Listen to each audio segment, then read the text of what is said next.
আজকে এই ভিডিওতে আমরা আলোচনা করব পশ্চিমবঙ্গের অত্যন্ত গুরুত্বপূর্ণ একটি সরকারি চাকরি বিজ্ঞপ্তি সম্পর্কে, যেখানে পুরোপুরি পার্মানেন্ট পোস্টে নিয়োগ করা হচ্ছে এবং তোমরা পশ্চিমবঙ্গের প্রত্যেকটি জেলা থেকে অ্যাপ্লিকেশন করতে পারবে। মাধ্যমিক পাস শিক্ষাগত যোগ্যতা থেকে শুরু করে উচ্চ মাধ্যমিক, গ্রাজুয়েশন, পোস্ট গ্রাজুয়েশন শিক্ষাগত যোগ্যতায়, যেখানে বিভিন্ন পোস্টে নতুন নিয়োগ শুরু হলো এবং এখানে অ্যাপ্লিকেশন করা লাস্ট ডেট 21শে ডিসেম্বর 2024 তারিখ পর্যন্ত।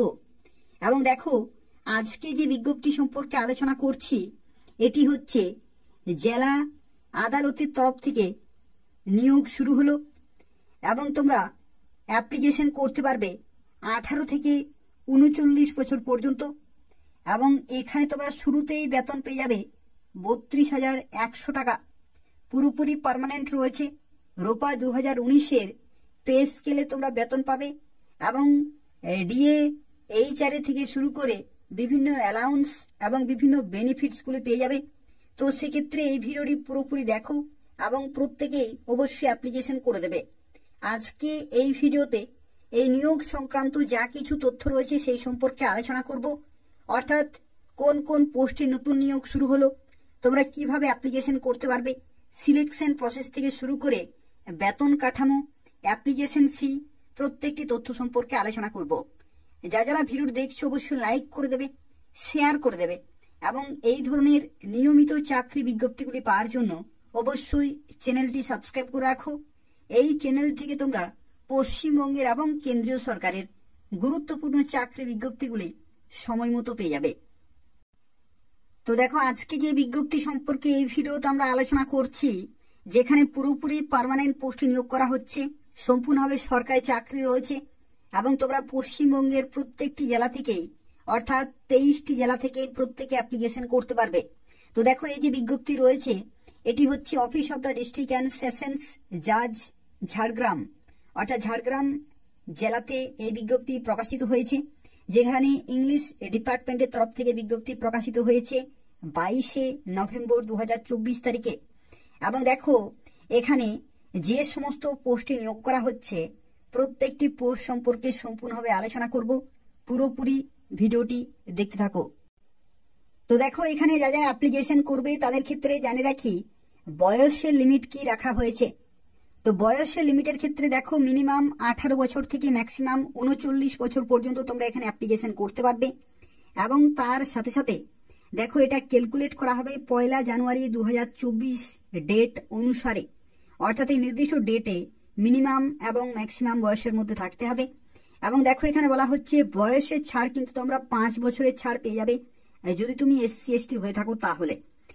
আর তার সাথে সাথে দেখো, এখানে যে সমস্ত পোস্টে নিয়োগ করা হচ্ছে তার মধ্যে প্রথম যে পোস্ট, সেই পোস্টের নাম হচ্ছে ইংলিশ স্টেনোগ্রাফার গ্রেড 2। এটি অত্যন্ত একটি মূল্যবান পোস্ট রয়েছে এবং এই পোস্টের ক্ষেত্রে দেখো, শিক্ষাগত যোগ্যতার ক্ষেত্রে বলা হচ্ছে যে ব্যাচেলার ডিগ্রি কিন্তু থাকতে হচ্ছে, অর্থাৎ যে কোনো শাখা থেকে তোমাদের গ্রাজুয়েশন অবশ্যই কমপ্লিট থাকতে হবে। এবং তার সাথে সাথে দেখো, বলা হচ্ছে must possess a certificate in computer training and shorthand, অর্থাৎ কম্পিউটার ট্রেনিং এবং শর্ট হ্যান্ডে কিন্তু এখানে তোমাদের একটি সার্টিফিকেট চেয়েছে ফ্রম রেকগনাইজ ইনস্টিটিউশন থেকে এবং satisfactory knowledge and skill in computer operation, অর্থাৎ সার্টিফিকেটের সাথে সাথে তোমাদের কিন্তু স্যাটিসফ্যাক্টরি নলেজ এবং স্কিল থাকতে হবে কম্পিউটার অপারেশনে with minimum speed 100 word per minute. এখানে কিন্তু শর্ট হ্যান্ডে স্পিড চেয়েছে আর টাইপিং স্পিড চেয়েছে 40 ওয়ার্ড পার মিনিট। ঠিক আছে। ইংলিশ স্টেনোগ্রাফার গ্রেড 2 এর ক্ষেত্রে 100 ওয়ার্ড পার মিনিট হচ্ছে শর্ট হ্যান্ডে এবং টাইপিং স্পিড হচ্ছে 40 ওয়ার্ড পার মিনিট যদি থাকে, এবং যদি সার্টিফিকেট থাকে কম্পিউটার ট্রেনিং এবং ব্যাচেলার ডিগ্রি যদি করা থাকে তাহলে তুমি প্রথম পোস্টের জন্য অ্যাপ্লিকেশন করতে পারবে। পুরোপুরি সরকারি, সম্পূর্ণভাবে পার্মানেন্ট পোস্ট রয়েছে, অবশ্যই অ্যাপ্লিকেশন করে দেবে।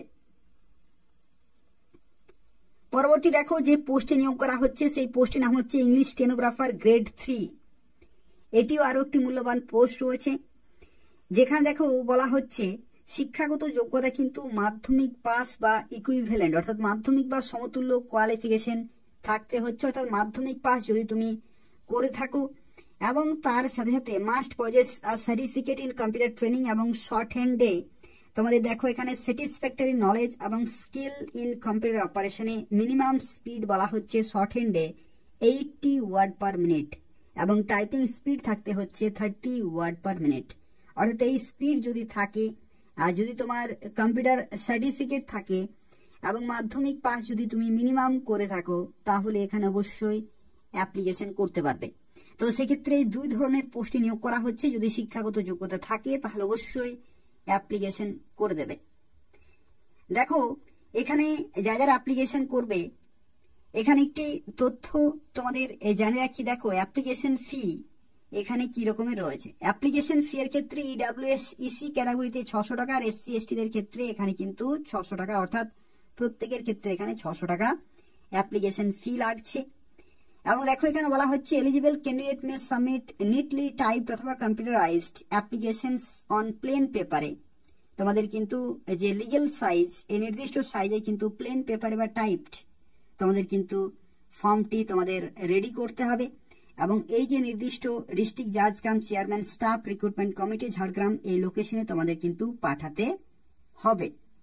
এবং কি কি তথ্য তোমরা দেবে দেখো অ্যাপ্লিকেশন ফর্মে এই সমস্ত তথ্যগুলো তোমাদের কিন্তু ফুল নেম থেকে শুরু করে ফাদার্স অথবা husband name, category, date of birth, 1 January 2024 date অনুসারে address, telephone, email ID, educational, other qualification, knowledge in computer, speed in short hand এবং টাইপ রাইটিং, এই যা কিছু এখানে চেয়েছে প্রত্যেকটি সঠিকভাবে দিতে হবে। লিস্ট অফ ডকুমেন্ট এনক্লোজ এবং ডিক্লারেশনের সিগনেচার, ডেট, এগুলো প্লেস কিন্তু তোমাদের পুরোপুরি এখানে কমপ্লিট করতে হবে। এবং দেখো এখানে বলা হচ্ছে full signature of the candidate with date must be given at the bottom of the application, অর্থাৎ অ্যাপ্লিকেশন নিচে তোমাদের সিগনেচারের সাথে সাথে এখানে ডেটও কিন্তু তোমাদের লিখতে হচ্ছে। আর তার সাথে সাথে দেখো এখানে একটি তথ্য যেটি হচ্ছে 21শে ডিসেম্বর 2024 মধ্যে অ্যাপ্লিকেশন করতে হবে। 5টা পর্যন্ত কিন্তু সময় রয়েছে, বিকাল 5টা পর্যন্ত তোমরা সময় পাচ্ছ। এই নির্দিষ্ট সময়ের মধ্যে তোমাদের কিন্তু জমা করতে হচ্ছে। এবং দেখো এখানে আরো একটি তথ্য যেটা হচ্ছে candidate may also submit their application drop বক্সে। তোমরা সরাসরি সেখানে যে নির্দিষ্ট অফিস রয়েছে ডিস্ট্রিক্ট জাজ ঝাড়গ্রাম সেই নির্দিষ্ট অফিসে গিয়েও কিন্তু জমা করে আসতে পারো বাই ফিজিক্যালি, অর্থাৎ ফিজিক্যালি বাই হ্যান্ড তুমি জমা করতে পারো, অথবা তুমি এই যে অ্যাপ্লিকেশন ফর্ম রয়েছে সেটা কিন্তু পাঠিয়ে দিতে পারো। তো সেক্ষেত্রে যে কোনো একটি মাধ্যমে তোমাদের অ্যাপ্লিকেশন করতে হবে। আর অ্যাপ্লিকেশন ফি এর ক্ষেত্রে দেখো ডিমান্ড ড্রাফট কিন্তু এখানে বলা হয়েছে। ডিমান্ড ড্রাফটের ক্ষেত্রে দেখো বলা হচ্ছে in favour of staff recruitment committee Jhargram এবং payable at State Bank of India. যখন তুমি ডিমান্ড ড্রাফট কাটবে তখন কিন্তু এগুলো তোমাদের লিখতে হবে। ডিমান্ড ড্রাফট অরিজিনাল তোমাদের পাঠাতে হবে অ্যাপ্লিকেশন ফর্মের সাথেই। আর তার সাথে সাথে দেখো এখানে বলা হচ্ছে 3 রিসেন্ট এবং identical colour passport size photograph duly signed on the frontal side by the candidate are to be furnished. অর্থাৎ দেখো এখানে বলা হচ্ছে 3টি রিসেন্ট পাসপোর্ট সাইজ ফটোগ্রাফ কিন্তু এখানে চেয়েছে। আর তার সাথে সাথে যে সমস্ত ডকুমেন্টগুলো এখানে চাই তার মধ্যে হচ্ছে দেখো এখানে জন্মের প্রমাণপত্র, শিক্ষাগত যোগ্যতা, address, certificate for proof of exempted category যদি তুমি হয়ে থাকো প্রত্যেকটি ডকুমেন্ট কিন্তু এখানে চাই। এবং 2 self address envelope affixing there with a postage stamp, যেটা হচ্ছে 45 টাকা যে পোস্টেজ স্ট্যাম্প সেটা কিন্তু তোমাদের 2 সেলফ অ্যাড্রেস এনভেলপ কিন্তু তোমাদের এর সাথেই অ্যাটাচ করে সাবমিট করতে হবে। আর দেখো এখানে আরো একটি তথ্য তোমাদের জানিয়ে রাখি, সেটি হচ্ছে তোমাদের যারা এখানে অ্যাপ্লিকেশন করবে সিলেকশন প্রসেস কি রকমের রয়েছে। সিলেকশন প্রসেসের ক্ষেত্রে দেখো এখানে বলা হচ্ছে mode of selection of English stenographer grade 2 এবং গ্রেড 3 এই দুইটি পোস্টের ক্ষেত্রে তোমাদের প্রথমে হবে পেপার 1 এবং পেপার 1 এর ক্ষেত্রে দেখো বলা হচ্ছে ডিকটেশন এবং ট্রান্সক্রিপশন, যেখানে 200 নম্বর কিন্তু রয়েছে। যেখানে দেখো dictation for the test of short হ্যান্ডে 100 ওয়ার্ড পার মিনিট, এটা হচ্ছে গ্রেড 2 এর ক্ষেত্রে।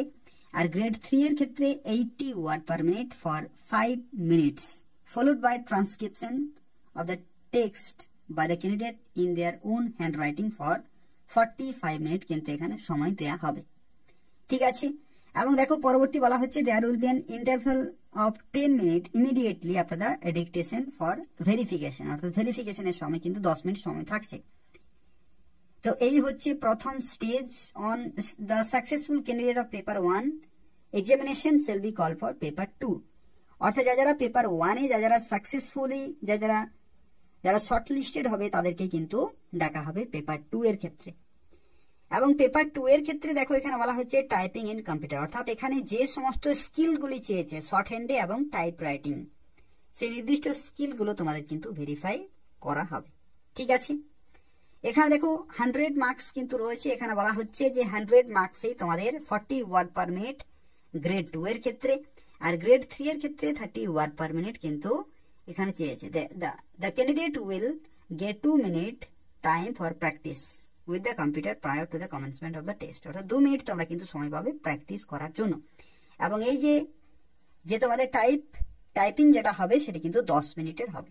এই স্পিড তোমাদের মেনটেন করতে হবে।